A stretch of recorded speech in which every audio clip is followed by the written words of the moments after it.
So that is what that looked like before. And this is what I was trying to talk about with this positive negative space. Like, consciously, I couldn't paint a face and then consciously paint that inside of it.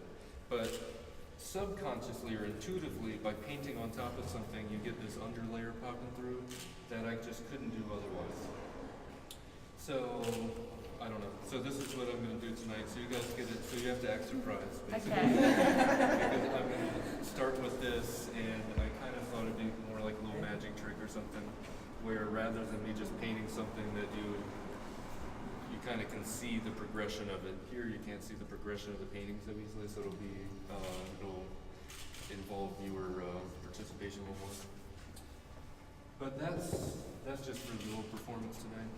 I found this putti here. How does this relate? I just really liked him. If I had one more day, maybe this afternoon I'll get to paint him a little bit.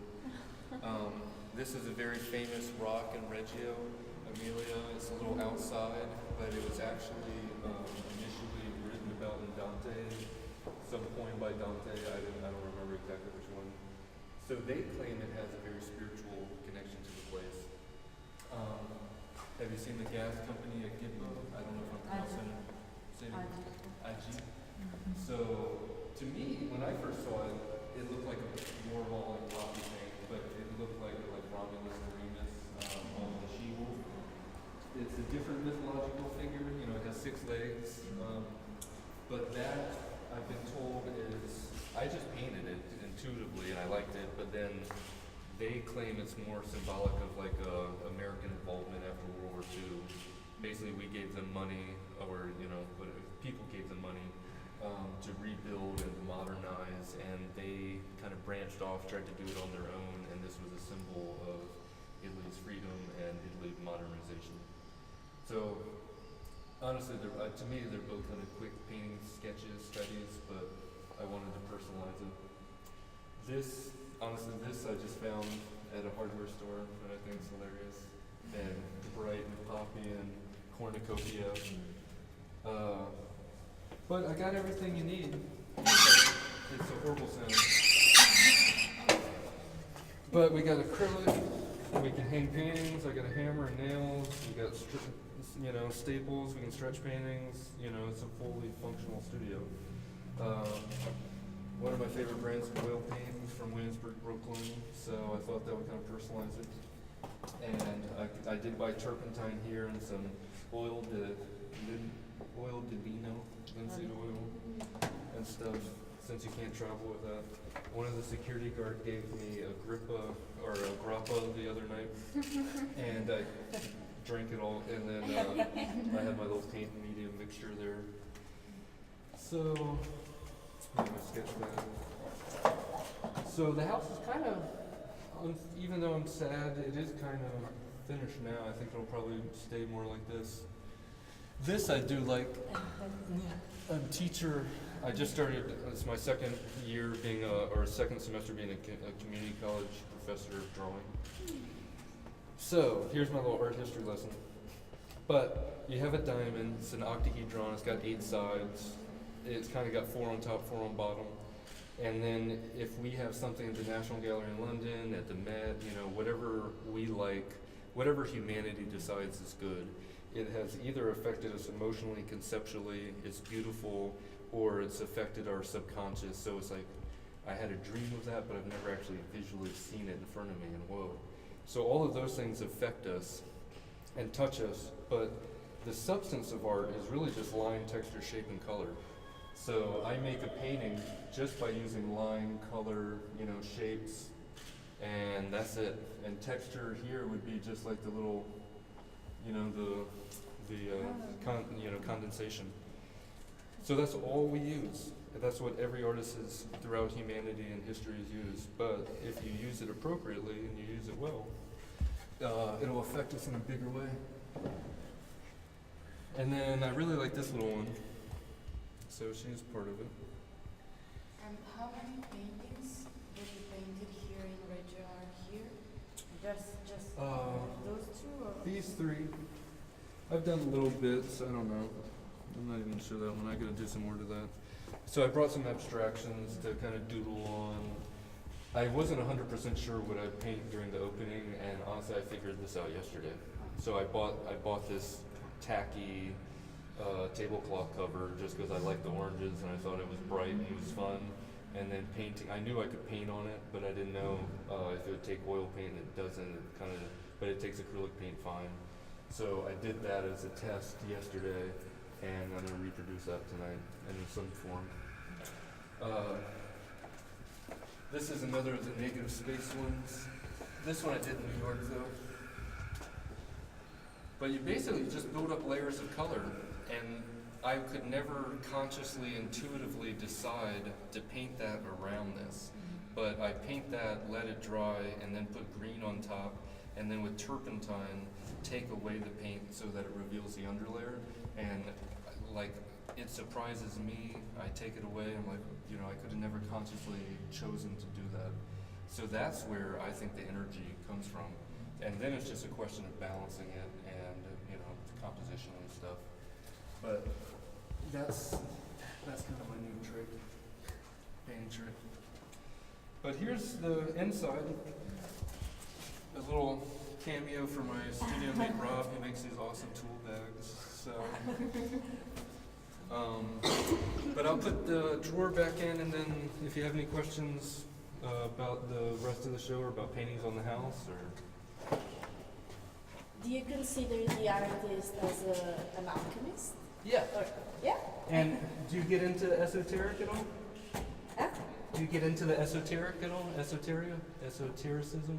Well, not only this, but I mean, it's just like, because I was thinking about that when you showed us like this substance of art, this purpose for art. It's like a magical stone with all the secrets about like art and at the same time like all these materials and all these transformations about like everything. So I don't know. It's a recent development for me, probably the last 2 years.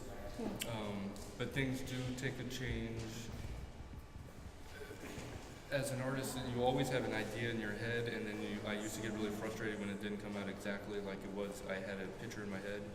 So you get used to that, having an idea, and then having it materialistically exist in the world. There's always a difference.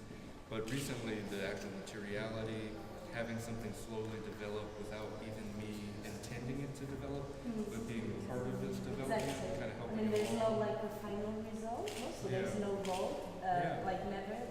We can never run to the goal. Yeah. But we're always like researching this process, no? Yeah, so kind of yeah, exactly. And being open to change, and then being open, but also being understanding. I think if you're making something, the only thing that you really have to do is it's going to affect someone. Do you want it to affect someone in this like intense way? Is it this hypersexual Freudian thing? Is it this beautiful thing? And you can kind of guide it. Even one idea can exist in all those different ways.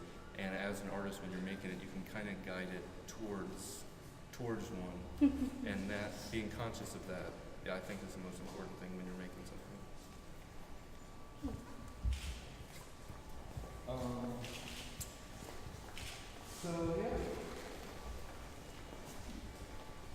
So this is Sapa, upside down. Yeah, let's get down. It's a place, Sapa, S-A-P-A. And I really like it upside down. It almost looks like parallel universe or something. It's like maybe that's heaven, parallel universe.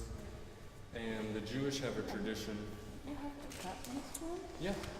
Yeah, there's. I didn't want to do it a bunch because it gets gimmicky, I thought, but I did cut that one, and there were a few others. You'll find them. Once you put all the paintings together, did you make any changes to them? In terms of painting on top? Not as much, no. So they're intact as they were when they were individual paintings? Yeah. Unless, I did cut them, some of them to put them together. Like, I know there's one over here. This one.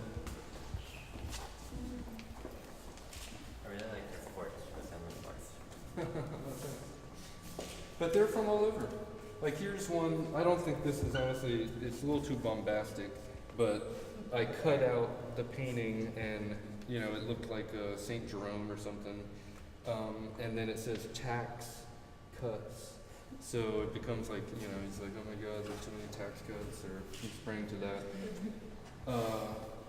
All the paintings on my house, I didn't put any of my favorite paintings on the house. Like I'm saying I'm unsentimental and stuff, but there's certain paintings that, you know, I think are really good, and I couldn't necessarily just like. But they're from all over. This one's from Texas.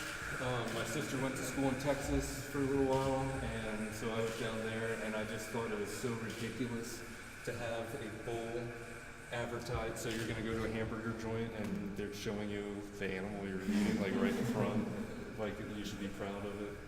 And this place is upstate New York. It's a lake called Lake Champlain, and they actually have this. They actually believe there's a Loch Ness monster. It's called Champ.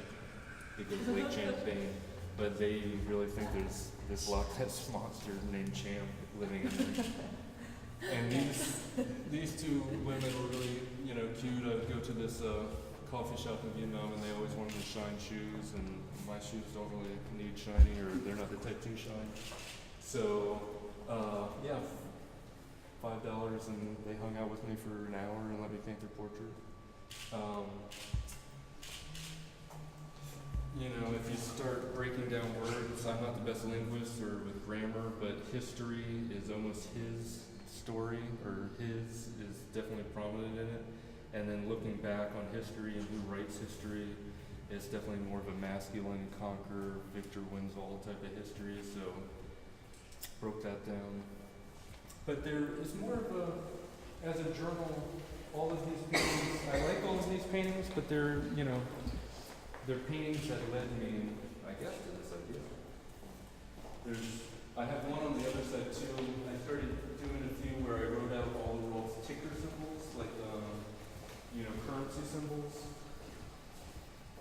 Here's the Occupy in London. This guy is from Vietnam. This was when I was 19, learning, you know, first found out about tapias.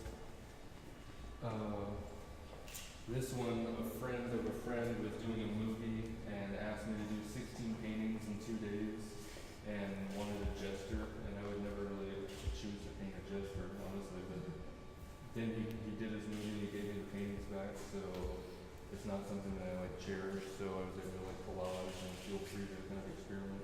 But now I really like this, it's kind of all broken up on top of it. All the paintings on the roof are, I think, just as significant as the walls.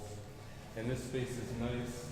You know, the house really looks, I feel like it was made specifically for this space because it, you know, it occupies or uses the space so well. But we have enough room here, which is cool too. And my studio, you couldn't see the ceiling or the roof. So I had done all the paintings in a friend's studio.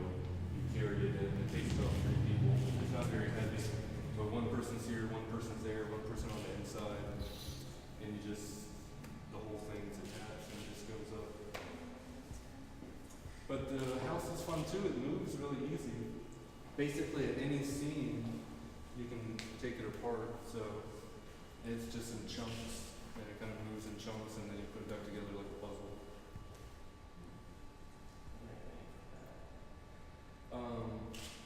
So I'm just gonna keep talking.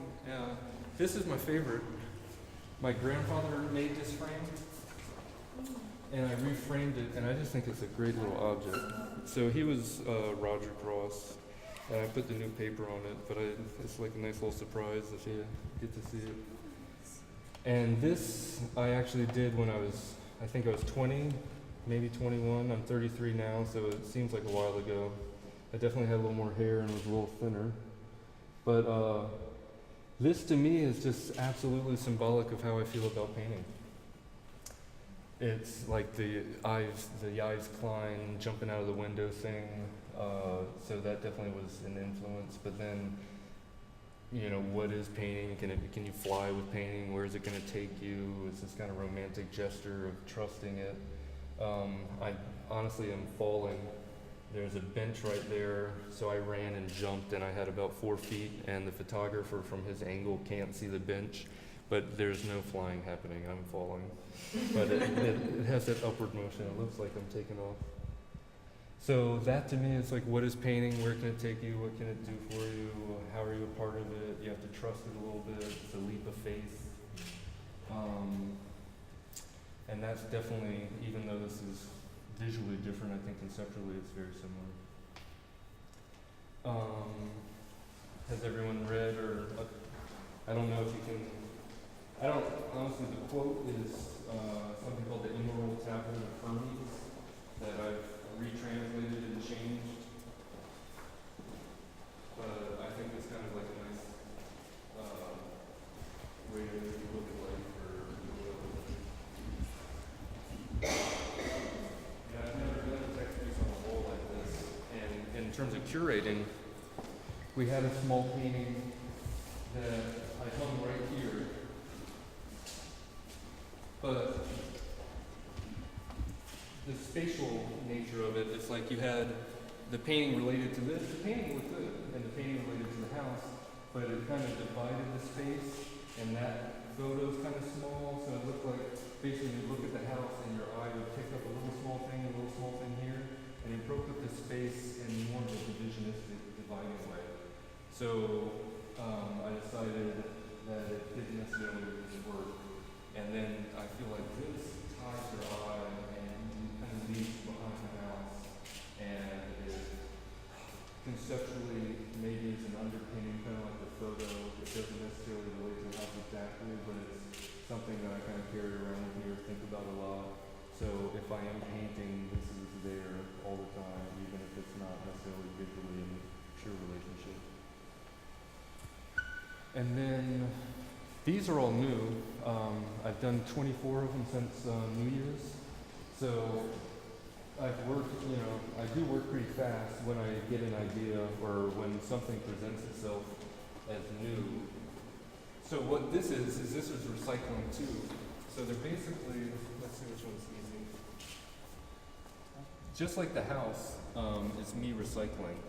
So I basically have a flat file. And I had a text painting, I had abstract paintings, I had realistic stuff, all in different categories and different boxes. So it's more about how to put them together to kind of balance color, lend itself to like a kind of a new idea. I like the ladder by itself, but it's just kind of a cute little drawing by itself. But then as soon as you put it with text, you start conceptually kind of trying to figure out what do they have in common, what do they mean. And then with this, coloristically, I think it's just kind of a beautiful border. So this has definitely come out and grown out of dealing with the house and the notion of putting different things together, trying to combine realism, text, and abstraction. And you have to curate, not everything looks good together, so you have to balance color, you have to balance line. You can't make out the text, but they all, like this one says, the answers are found in the hidden, this floating scaffolding. And I don't know what that means, but an owl is supposed to be wise. The answers are found. You kind of make out answers. So, and then color-wise, I feel like he's hiding in nature, and this almost creates more of a camouflage or a little niche that he's like hiding in. So to me, that just goes together. It's just supposed to be like that. He's interesting. His name is Eden Abez, but he was supposedly the first hippie in America ever, and that's his claim to fame. But he's probably was. He was part of a German mountain community, and this was like 1915. And someone in 1918 said, "Hey, you got to check out this place called LA in America, California." So he came to LA, he didn't wear shoes, he lived on the mountain under the Hollywood sign. Disciples or followers of his, I don't know what they officially call themselves, opened the first health food store, and they sold juices. And then the 60s happened, and they all invited him, like every musician invited him to the concerts and wanted him to be part as kind of like the grandfather of the movement. So he became this like elder spokesman of the 60s. So he was the first American hippie, but he's actually German. So that's fun. And this is no longer intact, but that is the former Tropicana Hotel in Vegas. and unfortunately they've imploded it and built a new one, but I just think that's, I don't know, a fantasy, beautiful, weird fantasy symbol. It's kind of phallic, but it's kind of grows, it's flowery. I don't really know what it is, but I'm attracted to it. And this is me. So this is what I was talking about, being self-aware and self-reflective nature painting. So this is Zeus. Historically, Zeus gets hit in the head with an axe and his daughter grows out. But I saw the picture immediately. I was like, oh, I gotta draw that. And then a couple days later, it dawned on me that it's definitely me subconsciously thinking about my ex-girlfriend. And it's like, she's on my mind. And that's why I spent 2 days just like laboriously trying to get this like exactly how I wanted. And I don't know if that helps the art or helps your appreciation of it or lessens your appreciation of it. But to me, that's a really, really fun process. You're doing something, you don't really know why you're doing it, you know you like it, and you're not really sure why, and then a couple days later, stuff purples up, and you're like, oh, I know exactly why I was doing that. And this one, behind it, it says, further your education and major in debt. So, especially in America, I don't know if you guys are as much debt as we are, but like my sister, 28 years old, $90,000 in debt for getting a business degree. And, you know, you got Neanderthal man. So you begin your life or you begin your evolution as an adult or whatever in debt. So, but I just like him, you know, smokestacks were kept from the last image. So I think that's a weird, almost apocalyptic, modern apocalyptic combination of imagery. And the text, although I know you can't make it out, you get certain little bits and fragments that make you kind of wonder why they're together and make you further your idea. So that's pretty much the show. The collection was really great. They put together a copy of my text in English and Italian, so feel free to take one of those with you. And I'd be happy to answer any specific questions about the house now that we're looking at it, if you have any.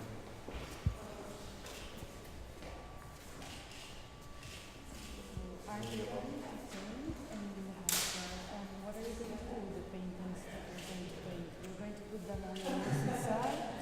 Well, the paint tonight, and the house is it's almost done. Really, I leave tomorrow, so I have tonight to paint. And I'm gonna redo that painting that I showed you, the tablecloth and the portrait, music and then the studio has like half-inch paintings, it has recent paintings, so paintings will be on the wall, paintings will be on the floor.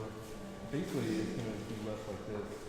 I'm gonna probably wash my brushes, but paint will be left on the table. I'll leave the palette paper with whatever color I used last. So it'll be kind of reminiscent of me being in there. Yeah. And if it gets shown again, I would be happy to show up wherever it's shown, and just here and do another painting and just have it continue.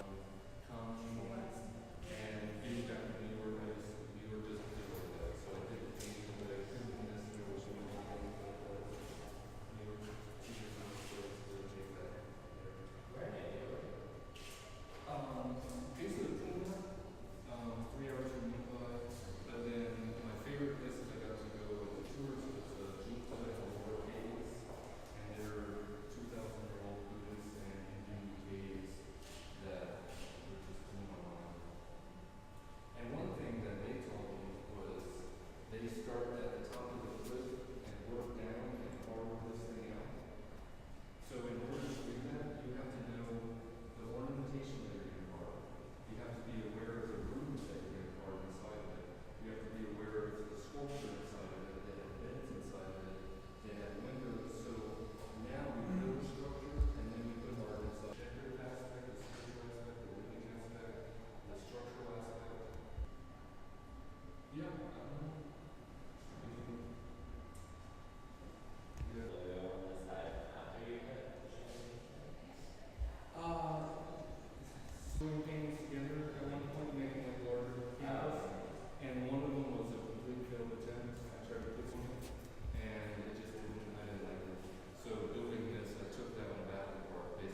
that's a big, large 70s Subaru sculpture. But I think that, I did this one first and then I did that one last. But I thought that strange little blue shape kind of mirrored that. And then curating, I would, you know, let's say I have this painting in place. I needed 3 little paintings, so I had those 2, but then this one I had to take scrap canvas because it was too small. So I took scrap canvas, wrapped it around. This one I thought pink and pink go together. This is realistic. This is more text-based, so they don't compete too much. And then this one just happened to like perfectly meet that one. And then you have, you know, that line points up and kind of mirrors the house or the roof. So I thought he looked better upside down. And plus I already had him right side up, so he looked better upside down. This is Santa Barbara, California, but I had to nick it on the corner to get it to fit. So every little painting to me has a story, has a place I painted it. Some were done in Vietnam, one was India, California, New York, Virginia. I think that's probably all the places. Upstate New York a lot. But my favorite painting experience, I'm not very good at applying for things. So everyone's going to these art residencies and stuff. But a relative of mine sold me a minivan for $200 because they were getting rid of it. So I put 20 canvases in the back of my tent and sleeping bag, and I went upstate New York to the Adirondacks for a month and a half one summer, and then went through the Catskills the next summer. So that's where, honestly, the majority, so that's where this one comes from, that one comes from. This funny little mountain, that's there. So a lot of the paintings were from that trip in my car. And this one, a hacktivist, you know, it's an activist on the computer hacking away, like WikiLeaks or something. Here's the world's currencies that I was talking about, the ticker symbols. But it's, you know, it's looking bright. It's not everyone's in a recession. Yeah, Moses, to me it just seems like the loss of innocence or something, just drifting away. And this one's kind of a big-eyed painter. I thought, like, I started thinking to myself, it's just, sometimes you feel a little detached from your body. I just felt like I was a big eye. So, big-eyed painter. And here, Home Depot in America is like a huge shopping mall for hardware and paint. And so I painted that in Massachusetts, and then later in the studio put this on it. But I just think Home Depot with the house is hilarious because that's where anyone doing home projects or home repair projects, that's where they go on Saturday to get supplies and work on their house. So, Were you always going to include this sort of skylight? yeah, well, wanting to work inside of it, I think it's a nice decorative element for any house, and it gives you a little more light, and it's a balance. Like, I definitely wanted 2 solid walls, just pure painting without windows. So if you look, you know, basically, I love this angle right here, because it's just painting coming together. But if the whole house was solid, it wouldn't be as open or country. So I tried to balance one side with windows, one side solid, but then to kind of balance the light source, if this side had a skylight and the other side was solid. So it's just me kind of playing around.